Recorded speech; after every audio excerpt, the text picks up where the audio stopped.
Ongi etorri berrion albistegira. Gaurko honetan ere, albiste mundial batekin gatozkizue. Ez alda ala asto txiki? Hala da bai, Sator txiki! Mundiala! Bukatu da batzuek soldata altua eta beste batzuek basua izate hori. Gaurtik aurrera, denok soldata bera jasoko dugu. Denon lanak berdin balioko du. Mastu.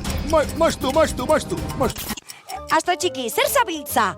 Nola moztu, zergaiti moztu duzu grabaketa? Beti berdin gertatzen delako. Zer esan nahi duzu?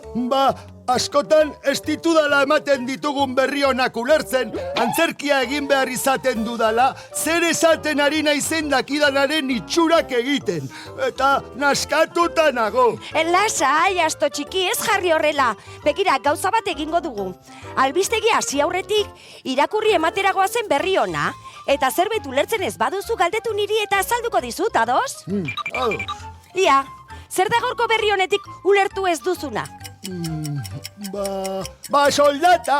Zer da soldata? Begira, badakizu helduak lan egitera joaten direla, ezta? Bai. Zertarak uste duzu joaten direla lanera?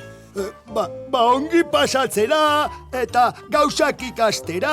Bai, eta horretaz gain, soldata bat irabaztera. Egiten duten lanaren truke, hilabete bukaeran, diru ematen diete. Diru horrekin janaria, edo arropa erosteko, edo 1000 gauzatarako. Orduan, horri deitzen zaio soldata. Hori da, asto txiki, ulertu duzu. Baina orduan, gu hemen gabiltza lan eta ez digute sekula dirurik ematen.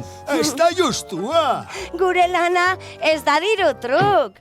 Gure lana musu truk da.